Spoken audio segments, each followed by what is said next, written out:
দর্শক, আপনাদের গত 8 জুন একটি ভিডিও দেখেছিলাম সিঙ্গার উপজেলার শায়েস্তা ইউনিয়নের জিয়ানগর আবাসন এলাকায়, যেখানে চুরির অভিযোগে এক যুবককে মুখ, হাত এবং পা বেঁধে নির্যাতন করা হয় এবং ঘটনাস্থলে সে মারা যায়। এটা কি আসলেই নির্যাতন, নাকি গণপিটুনি, না পরিকল্পিত হত্যা, তা আমরা বলতে পারবো না। তবে এ বিষয়ে হত্যার দায়ে তাকে হত্যার অভিযোগে গ্রামবাসীর বিরুদ্ধে 100 থেকে 150 জন গ্রামবাসীর বিরুদ্ধে নিহতর স্ত্রী বাদী একটি হত্যা মামলা দায়ের করেছেন।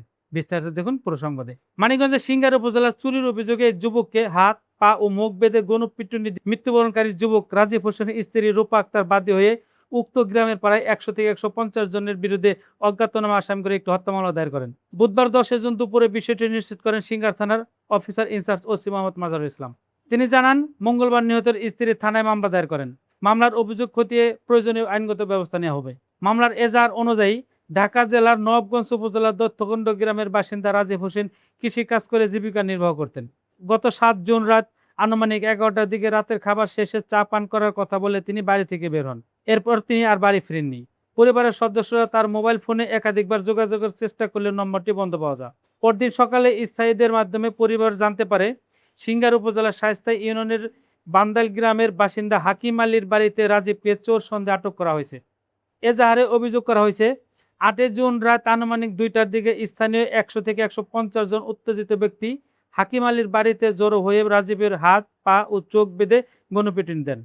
এতে তিনি গুরুতর আহত হন এবং রাত আনুমানিক 2:30টার দিকে ঘটনাস্থলে মারা যান। নিহতের পরিবারের দাবি, খবর পেয়ে পুলিশ ঘটনাস্থলে পৌঁছে মরদেহ উদ্ধার করে প্রতিবেদন প্রস্তুত করে। পরে ময়নাতদন্তের জন্য মরদেহটি মানিকগঞ্জ মেডিকেল কলেজ হাসপাতালে পাঠানো হয়।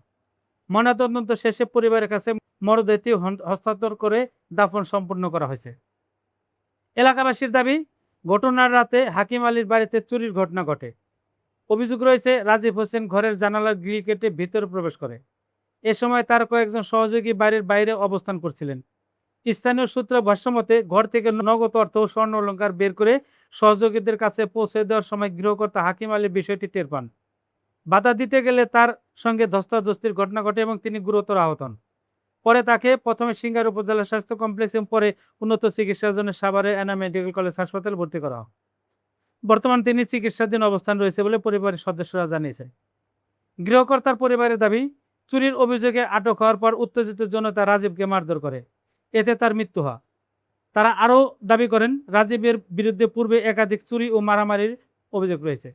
যদিও এসব দাবির বিষয়ে পুলিশের পক্ষ থেকে আনুষ্ঠানিকভাবে কোনো তথ্য জানানো হয়নি। এদিকে নিহতের পরিবারের অভিযোগ, রাজীবকে আইনশৃঙ্খলা বাহিনীর হাতে না তুলে দিয়ে সংবদ্ধভাবে নির্যাতন করা হয়েছে, যা সরাসরি হত্যাকাণ্ডের শামিল। এই কারণে তারা অজ্ঞাতনামা বিপুল সংখ্যক ব্যক্তিকে আসামি করে হত্যা মামলা দায়ের করেন। এ ব্যাপারে সিঙ্গার থানার officer in charge OC Mohammad Mazharul Islam বলেন, হত্যার অভিযোগে মামলা হয়েছে। ঘটনাটি সব দিকে গুরুত্বের সঙ্গে তদন্ত করা হচ্ছে। তদন্ত শেষে প্রকৃত ঘটনা উদ্ঘাটন করে আইনানুগ ব্যবস্থা গ্রহণ করা হবে।